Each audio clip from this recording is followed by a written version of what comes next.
Everybody. I thought it was time that we cover this. Now that I just wanted to wait a day or two to just see, not so much what happened, but if there's any, well, I guess what happened, if there's any kind of clarification, because whenever you have these meetings, there's a whole bunch of people saying one thing happened or another thing happened. So I think it's been long enough, even if we don't know exactly what was agreed, we can at least talk about what the narrative says happened. And as you know from this war, in a lot of cases, the narrative matters a lot more than the reality of the situation. So, we will get into that in a second. Let me just share the video. There's a lot to cover. Also not very much, but also a lot, as some might say. So a couple people have asked me about this, but like I said, I was just giving it a day or two for the dust to settle before we get into it. So, for those of you who aren't aware, Putin and Trump had a meeting. I think it was on Friday, and it lasted, I think, about 4 hours total. So they met each other on the tarmac. It was apparently a very friendly meeting. Putin, I think, greeted Trump in English. Putin greeted Trump in English. Putin rode in Trump's limousine, which is a show of great trust. They had, I think, a 4-hour meeting. Putin had brought a whole bunch of other people. I won't go through them all. Other people have covered it, but a lot of the heavyweights in the Russian government were there. Let me see if I can find the picture of Lavrov.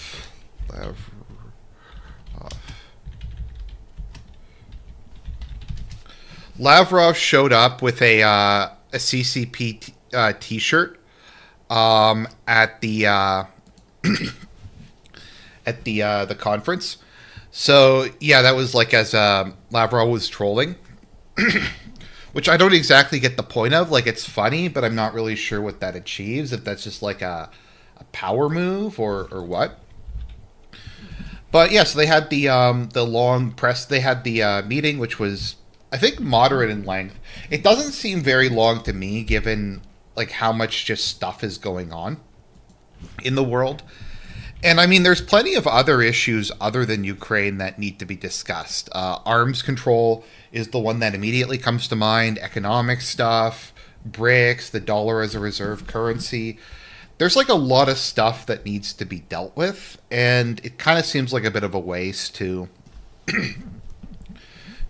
just spend all the time on Ukraine. But they apparently had a very good conversation. There isn't anything definitively established yet. But they've made progress, and it's looking like Trump finally actually listened to what Putin was saying as they were in person and in the room together with the translators.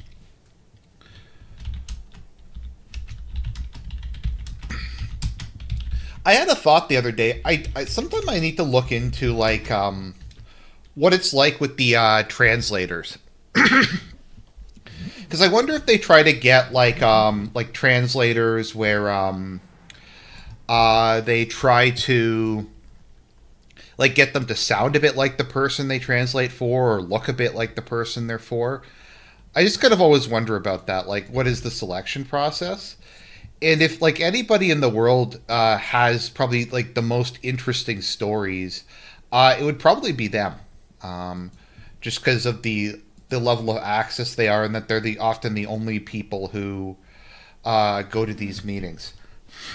So I'm just gonna take a sip. I'm having some coffee this morning, specifically Nabob. Okay, so they had the meeting. Trump apparently on the interpreters, not translators. Okay, thank you for that, Bennett. You're right. It is interpreters, not translators. So I do wonder about that. But Trump apparently called Zelenskyy and the rest of the B team, the coalition of the willing, on the way back to Washington from the meeting in Ukraine, and they were not very happy. And so we have just a whole bunch of different narratives coming out. A lot of people are saying different things. Putin's saying stuff, Trump's saying stuff, the Europeans are saying stuff. It's kind of all over the place. So as best as I can determine, the narrative seems to be that Trump agreed to, or in principle agreed to, some version of Istanbul Plus. So Istanbul Plus is the term that was given to the demands that Putin issued last year in June 2024 to the Russian Foreign Ministry of the chief objectives of the special military operation. It's called Istanbul Plus because it's the development of the demands they made at the beginning of the war during the Istanbul conference. So Istanbul Plus, the most noted changes being the 4 regions that they annexed, and just precluding Ukraine from joining the EU as well as joining NATO. So it seems like Trump, at least in principle, has agreed to some version of Istanbul Plus, and now he's talking about mutual land swaps, and he's talking about the conflict almost being over. Putin is not being as specific, but he's talking about the conflict kind of being over.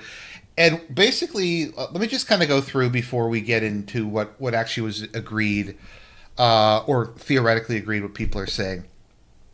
I'm seeing a lot of people like on the Duran, Daniel Davis, a lot of the people I watch have started to they kind of go back and forth as to whether Trump is really stupid and reckless or he's actually some sort of genius.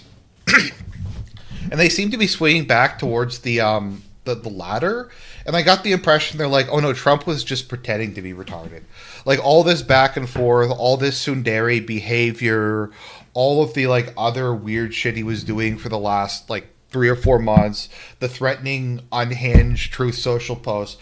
This was all a 4D chess move to get the Europeans to let their guard down, or something like that, so then that he could have this meeting and he could just pull a jiu-jitsu move out of nowhere and completely surprise everybody. I do not believe that. And I kind of get tired of people swapping on that. I kind of think that the default position on this point is that Trump just kind of makes random decisions. He doesn't think things through, and he's just incredibly impulsive. And I think he's lost the benefit of the doubt on that. I think you could have made the case even 6 months ago when he first came to power.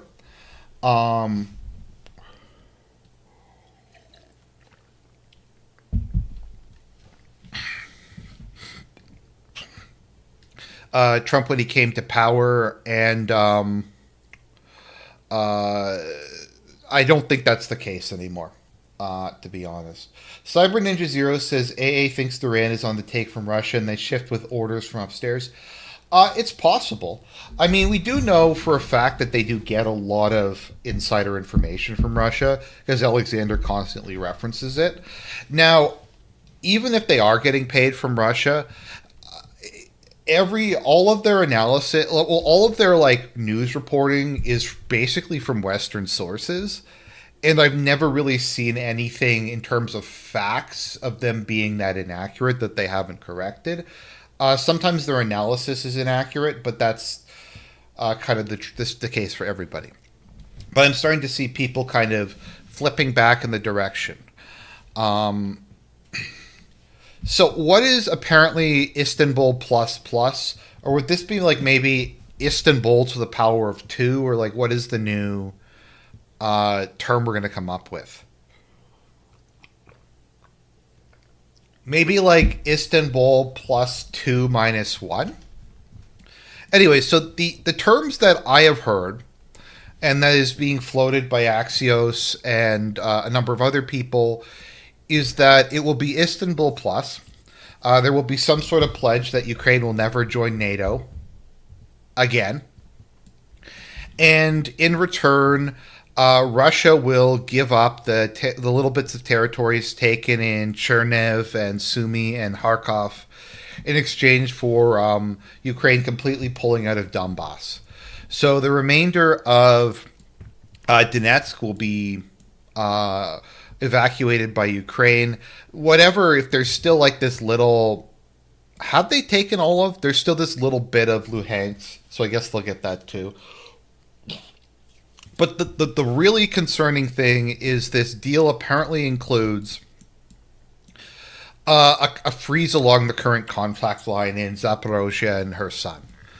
So, if this is the case, as soon as this deal comes into effect, the Russian army will just completely stop moving down south, and they will basically abandon the other, whatever it is, half or third of the territories that they have not taken yet.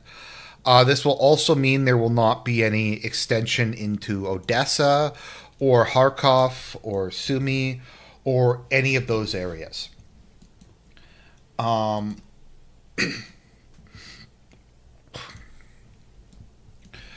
So, in that case, I'm not sure what the legal status would be. If part of the deal would be that Ukraine would formally, in a treaty, cede the two oblasts here and Crimea, presumably, and recognize them as part of Russia, and that the NATO and the EU would also have to recognize it as part of Russia, that is, I have not heard that part. I would assume there would also be sanction relief, but I don't, at this point, Russia doesn't even really want sanction relief. Like, my understanding is Putin's been having to tell the Russian business community, don't worry, the sanctions aren't being let up, because the economy is doing well in a lot of cases.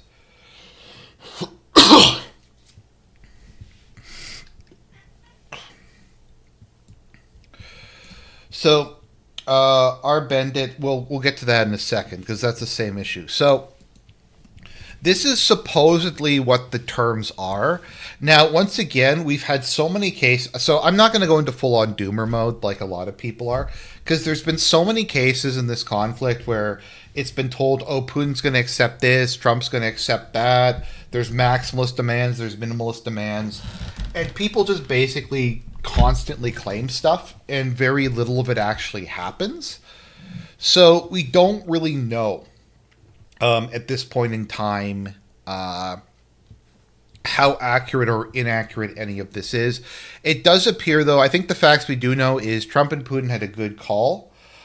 Trump seems to, for today, understand a bit about what the Russian core concerns are, and he understands that they aren't going to get, Ukraine isn't going to get all the territory back. And there's going to have to be some sort of land swap. At the same time, though, it's just, I don't know. So here's the thing why people are dooming. Why at this point would Russia not even accept their minimalist demands? Because Istanbul Plus included all of the four regions, which I don't even think at this point is acceptable to the Russian political class or to the Russian people. Because the Ukrainian army is in operational collapse at the moment. The Russians are moving very quick. Pokrovsk is probably going to last a week or so. There's very little left blocking them from the Dnieper and going up and taking Zaporozhye and Kherson and going beyond it. So, if this were the demand, if the demands were all four of the regions in Crimea a year ago, when the situation was not nearly as good, why would Putin accept substantially less a year later when the war could be like militarily over by the end of the year? By that I mean is I think Ukraine's in early operational collapse. At any point their divisions, their brigades could just start melting away, and Russia could almost have like a free hand to just reach the Dnieper if they want to. So I don't know. It's very weird. The problem is that Putin has done this a number of times. He's accepted bad deals and assumed good faith on behalf of people he shouldn't. But then lately, he's also been very harshly critical and saying, "Oh, I keep getting duped. This keeps happening somehow." So we're getting very contradictory messages coming out of there.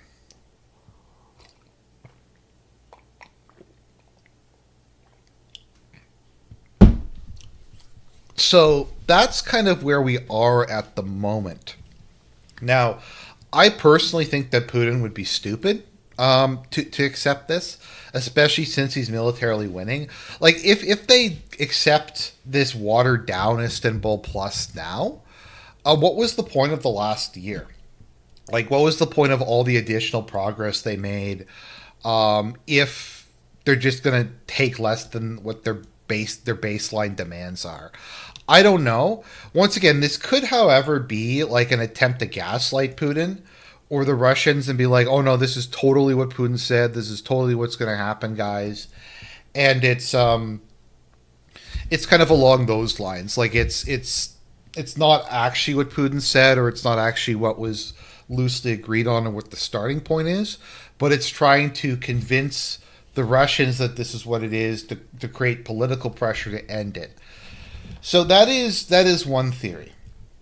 So the other theory is that this is a game of geopolitical sudden death, which is why I titled the video Geopolitical Sudden Death. And that is, I feel like throughout this conflict, Putin has often counted on the fact that Zelenskyy will never make a peace deal as a way to win PR points and to get some sort of support from the global south. So I think when he issued Istanbul, he probably wanted more than that, but to try to make it look to make it look like reasonable and more acceptable, he asked for less than what they really wanted. And I feel like that's been something they've done a couple times throughout this war, where they've kind of lowballed what their offers are, in the knowledge that Zelenskyy will not even take a lowballed offer, and it's just so that they can look better. And so I say it's sudden death because they keep throwing these offers out there, and if America ever actually just forces Ukraine to accept them, Putin's kind of in a situation where he's going to have to live up to his lowball offer. And so it's kind of a game of sudden death. Also, Trump is just completely like erratic. So Trump might just agree to it one day. He might just be posting on Truth Social and go, "You know what? Istanbul Plus, it's a beautiful name. It sounds like one of my Trump hotels in Turkey. Turkey. In Turkey. So we are going to build the hotel. We're gonna go with Istanbul Plus because I like the name. It's a classy name. It's the name of what a deal should sound like, or some nonsense like that." And that's a possibility. So what Putin could be betting on is that he's showing he's willing to make huge concessions to get Trump on his side. And he knows that Zelenskyy and the Europeans will never accept basically anything less than Russia's unconditional surrender. So the goal will be these demands will go to Europe. They will reject them. They will completely reject them, and they will opt to continue the war until the Zelenskyy formula, which is Russia's unconditional surrender, is met. So that is where we are. That is one version of this. And so if this is not accepted, Russia will say, "Look, we made our best offer. They rejected it. We're going to push to the the Dnieper now, and they might take Odessa." So I don't know if they were going to take another couple oblasts. I'm not sure which they would be. I would imagine if Odessa is a war goal, it would be, well, Odessa, Mykolaiv, or however you pronounce it, Mykolaiv, Sumy, and Kharkov. I don't know. I've heard 8 regions. I don't know what the 8 regions would be though. I feel like they can't really take Odessa without taking the oblast next to it, unless they just want to take the coast. Once again, I'm not entirely sure what the new border will be.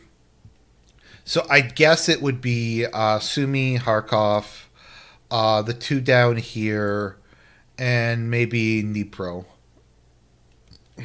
or Cherniv. But some people are saying the goal is going to be everything south, everything east and south of the Dnieper, and leave Ukraine as a rump state with only the parts of the Dnieper, only the parts of the country west of the Dnieper and above Odessa. And that would also allow them to make a hookup with Transnistria, if that was one of the war goals. So that's one theory that I have heard about it. And Zelensky has more or less been Putin's greatest ally throughout this war, because he's made continual dumb decisions, not accepted what is probably the best deal he's going to get, and I'm sorry. Um, More than that, he might. Um, Zelensky has really alienated Ukraine from a lot of international institutions. Like, if you notice, he just will show up when he's uninvited, inject himself to things, and try to make it about him. Like, he'll show up at the G20, he'll show up at the G7, he'll show up at, NATO conferences. He'll just show up in random, golf states and stuff like this and make it about him. And he's just done a lot of very, crude stuff. He stood Lula up at I think it was a G20 summit. There's a delegation from the African Union who they forced to sit on the tarmac for 6 hours. My understanding is I think it was the Chinese foreign minister went and he made fun of him and just tried to humiliate him. And basically, Zelensky has shown a consistent pattern of being very bad at diplomacy, and the only people who really like him are the Europeans at this point. I don't think the Americans even like him anymore, outside of maybe the most but even the most sycophantic people like Lindsey Graham sort of snaked him over the whole Oval Office thing. So they continue to be extremely pro-war neocons, but they're less pro-Zelensky in particular. So I think that's part of the reason why Russia has made no real attempt to remove Zelensky at this point in time. Because removing him would make the war significantly harder. But that's about where we are. So I'm just going to grab a decongestion. I'll be back in 1 sec. If people want to post questions or their thoughts, I'll respond to them. I'll just be 30 seconds.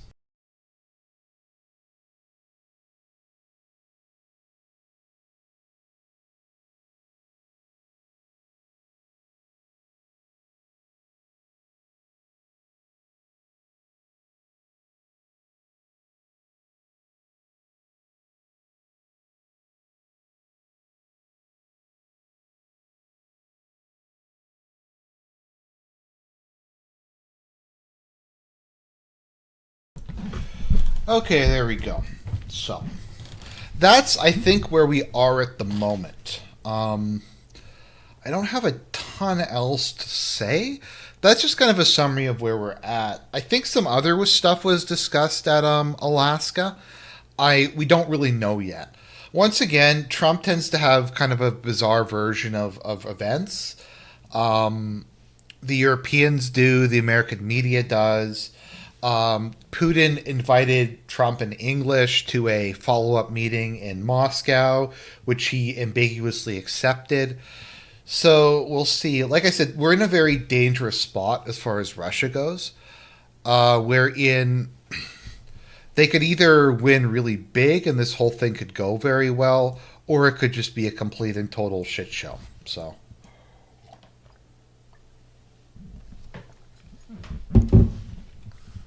let's see, what else do we have?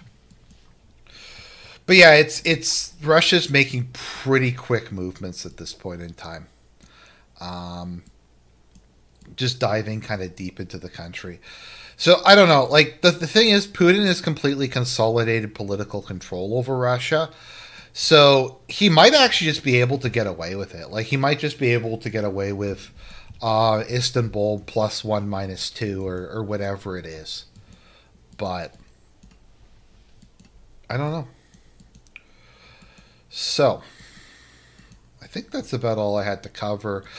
I hope people like the new format I did for the Lost in Translation review.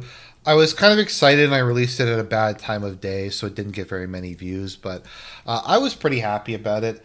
I'm going to try to use that format going forward. The Yang video is mostly ready. I just need to sit down and record it. So hopefully that'll come out in the next couple days.